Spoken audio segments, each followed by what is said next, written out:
Hello, hello, hello, beautiful unicorns. How are you guys all doing today on this gorgeous Friday? Yay, it's Friday! I know everyone is excited to have Friday be today and not tomorrow, right? And then tomorrow it be Saturday, first day of the weekend. So today I wanted to talk just a little bit about empaths, because this is a question that I know I myself was asking daily of myself. What is an empath? Am I an empath? What does it mean to be an empath? Why am I so sensitive? Because this is something a lot of people have told me that I'm just too sensitive. I'm too sensitive, right? And there there is a little bit of difference between highly sensitive people and empaths. And these, so the following 13 ways, or 13 ways how you can tell if you're an empath, will be helpful in determining if you are an empath or perhaps just a very highly sensitive person, which they're practically the same. This guy, he won't leave me alone when I come and do my videos. Even on my calls, he's always there. Yeah. So anyways, empath is a person who is essentially highly sensitive and feel things emotionally, and especially of those around them. If you have ever, when I start, actually, you know what, I'm just gonna start going through the 13 ways how to tell, and you'll see how it's showing up for you, and hopefully you'll be able to help. If you are asking that question of yourself, like I was, I don't know, can you guys see the hair flying around? If you are asking that question of yourself, am I an empath? And what does it mean if I am? This might be helpful.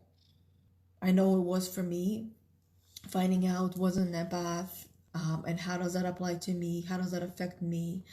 What do I do with it now, right? First, knowledge is power. And the first thing is to find out what it is and then let that settle. You got to let that water settle. When you stir up the pond, you got to let that water get clean and all the dust to settle down, so that way you can see more clearly through the water. That's what we need to do with ourselves as well. When we learn something new, especially being an empath with all that information going in, we interpret things differently. We understand things differently on an emotional and a physical feeling level. So this cat is just sitting all over me on one leg and the other, and trying to climb into the video again, and rubbing himself on all of my stuff on the table. If you guys have cats, you know exactly what I mean, guaranteed. And you know how you have your paper spread out and the cat just needs to lay down on that exact one that you were looking at. And I think it's because we were just sending energy to that paper and it feels a little bit warmer. That's what the cat goes exactly on that spot. Okay? Cats are empaths. They sense, they feel things. Animals are, and we are as well. Most of humans are. So the first sign on how you can tell if you are an empath or not is that you take on other people's emotions as your own. Now that can show up for you in different ways, but it comes down to when you are having an interaction with another human being, you sense what they might be feeling.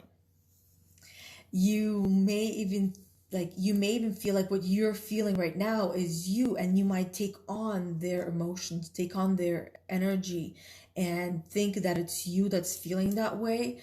But what has happened in that moment, or might have happened in that moment, is, and it can happen out of the blue, out of nowhere, right? Where you're just sitting down having a conversation, all of a sudden, energy shifts, right? The emotions shift, and the empath, because I know this happened to me many times, and all of a sudden I start to feel odd, right? And then, because I'm not sure what's happening, and I think it's me, then it would turn to anxiety, or just or sadness and depression, and thinking that it's me. So when I realized that it wasn't me, that I was just taking the emotions of the other person that was there with me, it becomes a little easier to understand that I was doing fine until this scenario, and then all of a sudden I'm not. So what happened in between, right? And absorbing and being kind of like a sponge, soaking up that energy from that person without realizing what that was. And the second way is, sometimes that overwhelm of emotion happens so suddenly when you're in public. Because it's not just one-on-one conversations with people, it's when we go into public places, and sometimes, actually for the most part, we pick up the strongest energy in the room or in that space.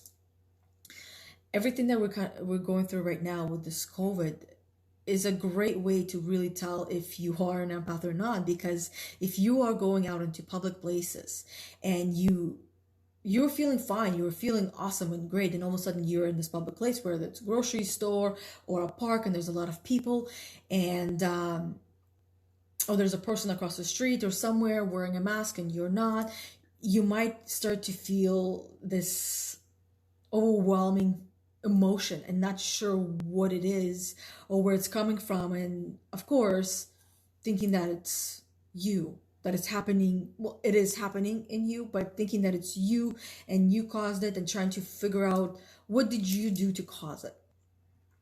But reminding yourself that it might not actually be you, and recognizing that if you were fine before and all of a sudden, like, what changed, right? What changed is now you're in a different place. Now you're in a different environment. And what could possibly have caused it in that environment for you? And for the most part, it is the strongest energy in there. I know for myself, I've gone grocery shopping, and there's times when I go, I feel unbalanced. And I've taken the time to balance myself before going. I hype myself up, let's go, right? And then I would go into the store and just start feeling off.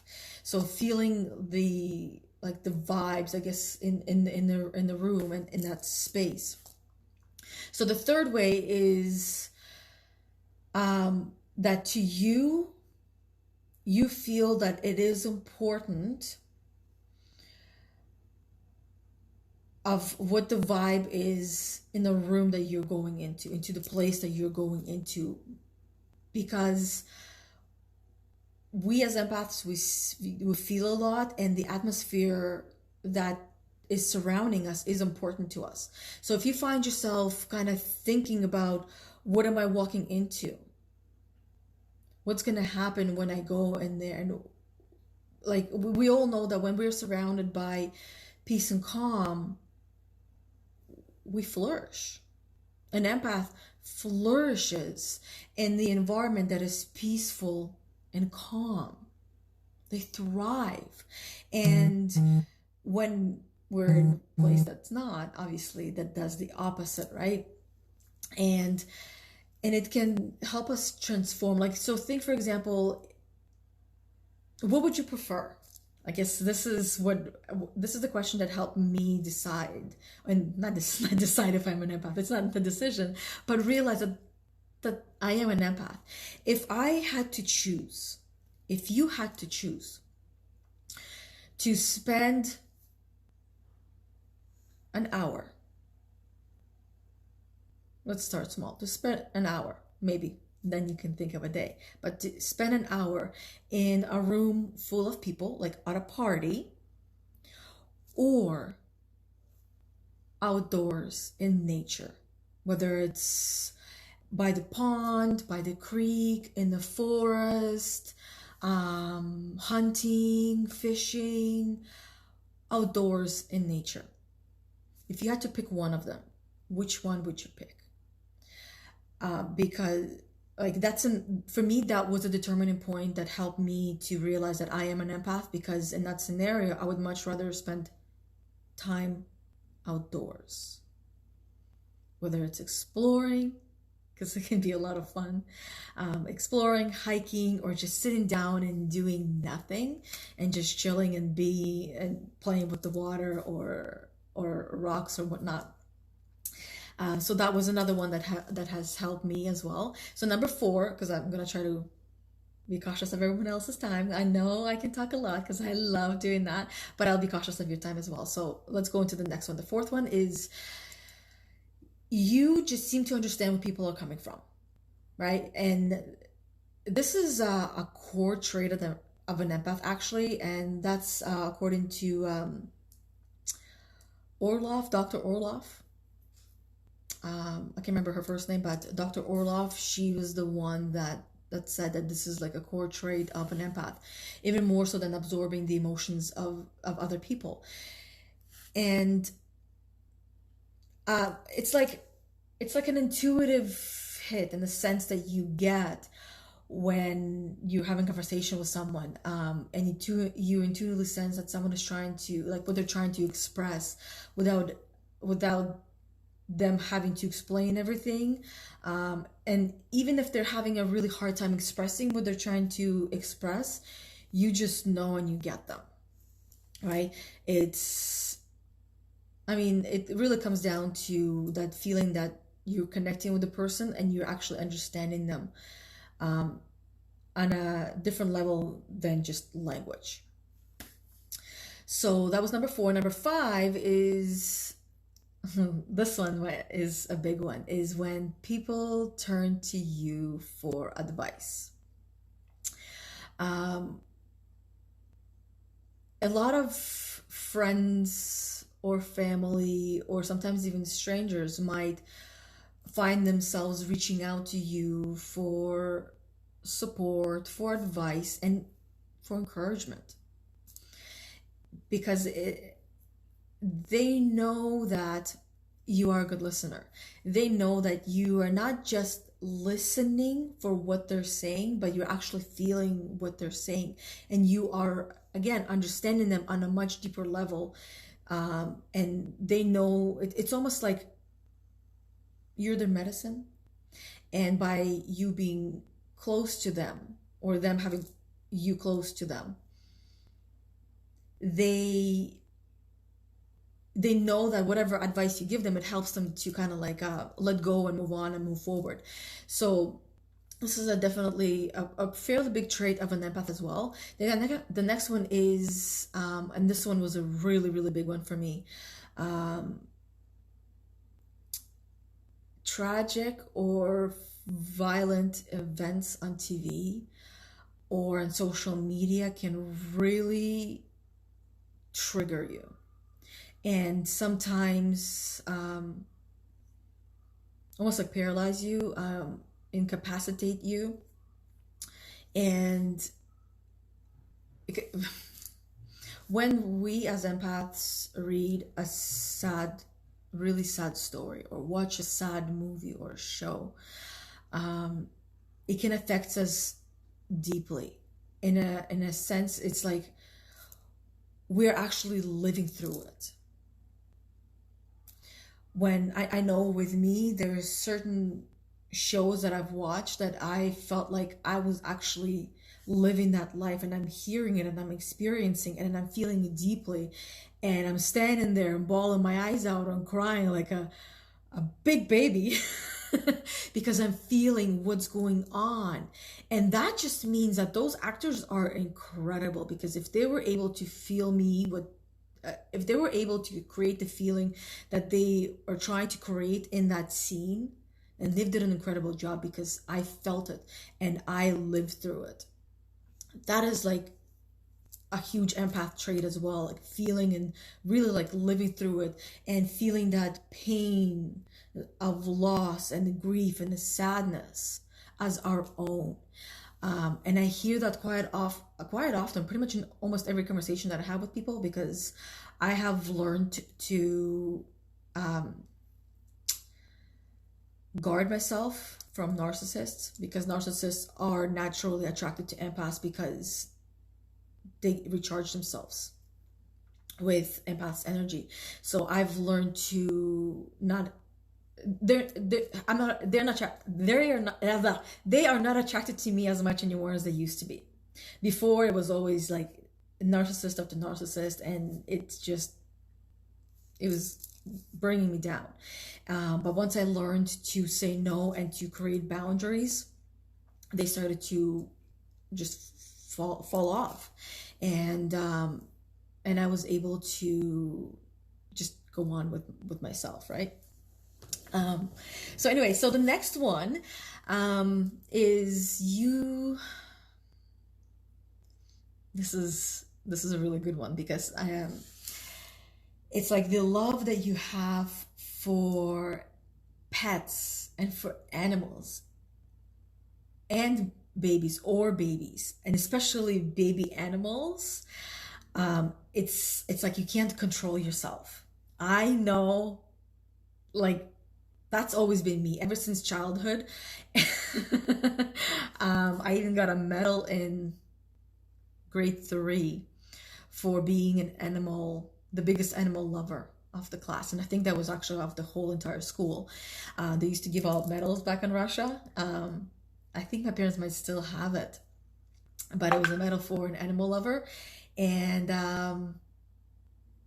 yeah, so anyway, so I used to take care of so many stray cats and dogs, and yeah, they were so cute and so adorable. And to this day, I see puppies, I'm like, oh my god, I gotta go touch it. With my puppy as well, she just brings so much joy and happiness, and I feel the love from her, and she gets more love back, right? Love is something that is infinite, that the more we give, the more we get back. It's not something that we really lose, it's something that we have. But yeah, so that's another one. Number 8 is you might feel people's physical illnesses as well, and not just their emotions. So you might feel their physical pain and feel that in your body wherever they're feeling it. And it's almost like some people might refer to it as sympathy pain, right? So some empaths have that ability as well. I've experienced it a couple of times, but I didn't give it too much attention because I didn't want to have that, because we can also learn to protect ourselves. And for me, that was one of the things I wanted to protect myself from, because it is a gift at the same time as it can feel like a curse. Because if we are taking the pain of somebody else and we're experiencing it on our own, then eventually it can become our own. And yeah. But it also, the healer in us, we want to come close to those people and help them with ourselves, with our energy, and help them heal. And it actually does help, right? A lot of people, a lot of empaths actually end up working in service jobs like doctors, nurses, healers, shamans, shawwomans, I would call them. So there's that. Number 9 is you can also become overwhelmed at intimate relationships. And that comes down to the other person's energy and the energy level they're at. So if you are familiar with the 7 energy levels that the Law of Being teaches, then you would understand when I talk about level 1 and level 2 energies, them, and especially if an empath is more awakened and higher and resonating on higher levels, those 2 lower energies can bring the empath down. And it can, like, I know every time when I have a conversation with my husband on the phone or in person, if something is off, I can feel it, and I know it, and I can sense it. And sometimes I feel like asking about it, and sometimes I just know it will pass, right? So, and it can now becomes matter of not just you balancing and working through your energy, it's the other person as well. And because they're so close, it can be challenging to separate the energies and not allow the other one in.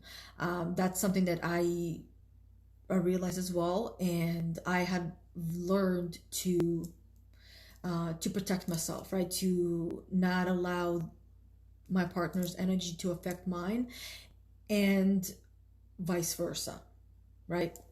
As in, if I'm feeling off myself, I protect myself and not try not to release my energy onto him, right? So there's that. And then number 14, this is a good one. You're like a walking lie detector. You can tell when somebody's lying to you. They can't lie to you, you just sense it. And it's actually something that we have learned through our own experiences as empaths. When we felt a certain way, we made a certain emotion, right? Certain face movement. So when another person has some kind of, even a tiny little change that is not visible to the eye, we empaths pick up on that. We feel it, we sense it, and it's actually recognizing the whole body language and everything. So what happens is then we know when we're being lied to. So that is another thing. Number 11, you can't understand why any leader would not put their team first. That is a question that I struggled with most of my corporate career, because I've been through a few leaders, bosses, and I always wondered, why is it that they're not picking up on all of these cues? Why is it that they're not hearing what their employees are feeling? Why are they so self-centered? Because in an empath, you feel and you sense these things, and the best leader is that an empath is the best leader, in my opinion. I have also had leaders who were empaths, and once I've learned what an empath was, right away I could pinpoint which bosses, I refer to them as leaders, were empaths, because they're like night and day. At least to me, they were like very noticeable and stood out. And I always said, this is how I would be once I became a leader, once I became a boss. And that's exactly how I have been once I was able to take on a leadership role. And that's how I will always be, because it's like we see what's happening and we question, why is it that this leader, that this boss is not paying attention to their team? Why are they not putting their team first? Why are they focusing on themselves? So that's another way to tell if you are an empath or not. If you are feeling like the team deserves more and the boss, the leader, is not giving it to them. Number 12 is you have a calming effect on other people, and you also might have the power to heal them. So this one is huge. You might even have a friend reach out to you when they are going through a really rough time, because they know that you have a certain effect on them, whether they realize it consciously or not, but they seek you out in the moments that they need most, when they need help, right? I noticed that with me a lot, with close friends and friends online as well. There's times when they just reach out to me just because they want to see how I'm doing. But that simple conversation helps them in a way. You know what I mean? And that would kind of helps them to heal as well. And then the last one, number 13, is you cannot see someone in pain. If you see your friend or someone crying, you might start crying.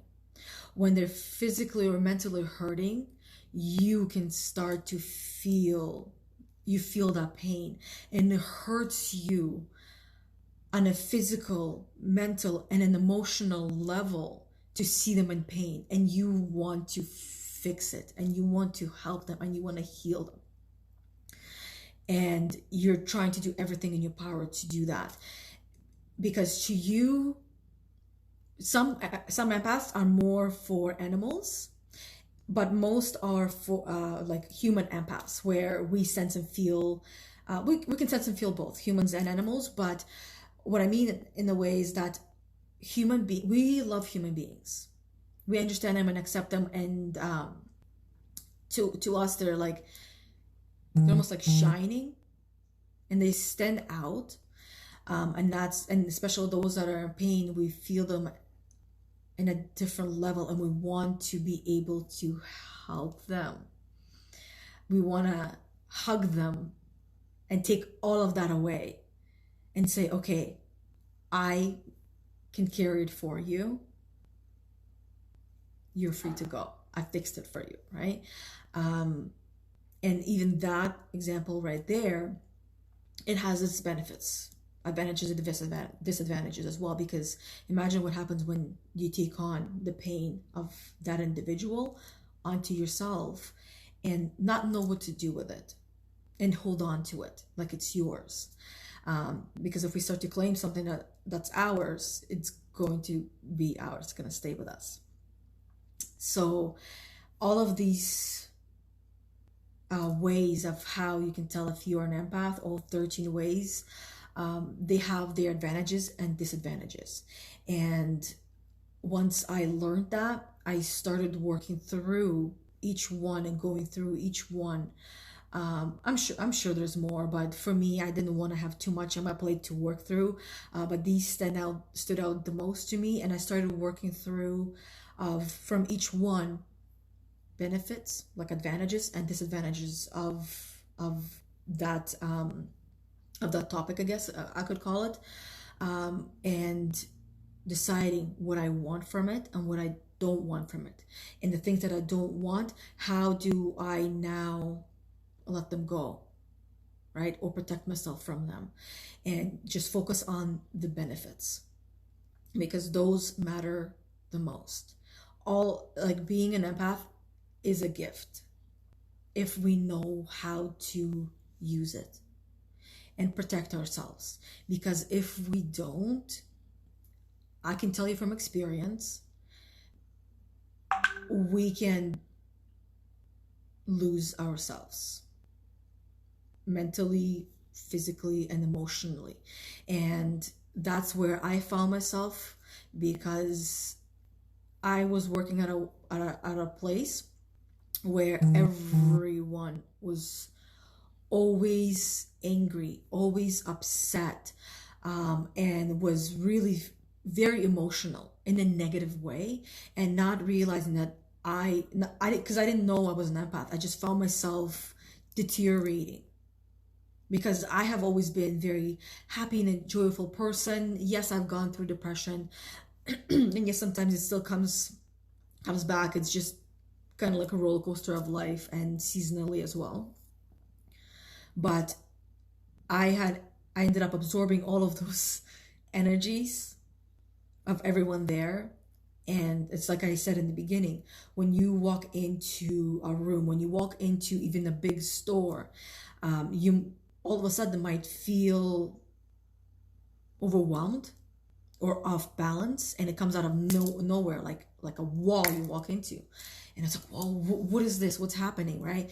And imagine having that kind of feeling every single day for like 7 months.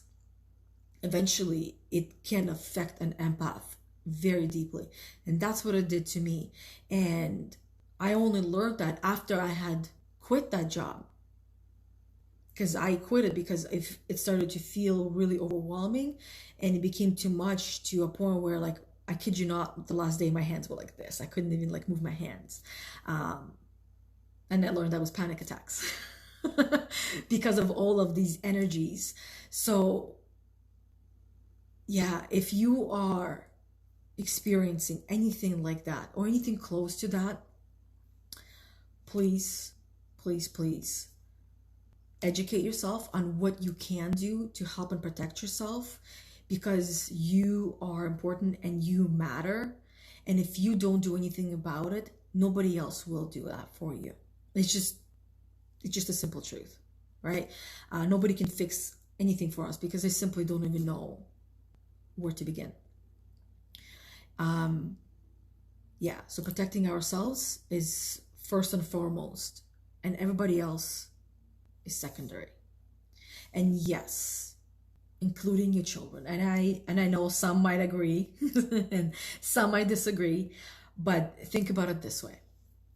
If you are sick and you have a fever and you simply cannot get out of bed, what use do you bring to your whole family? Not very much, right?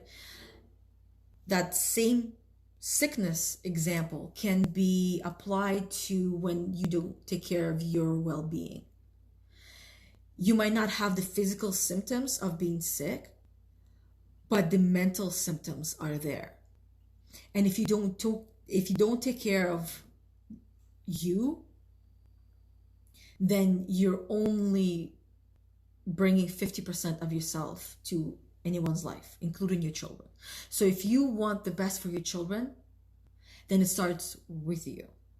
Work on yourself, focus on yourself, take care of yourself, and then you're able to take care of those around you. As simple as that. So that's it. That's all I have got for you guys for today. This one, I don't think it actually shows me how long I've been going live, but long enough. I got other things to do. I thought I'm just gonna hop on and do a really quick live. Doesn't always happen that way. So, but I know there's information in here that could be useful for some of you or most of you. Hopefully all of you, since you are in a group that's called Empath, Unicorn Academy. But anyways, until next time, thanks for watching, and I truly appreciate each and every one of you. And until then, bye.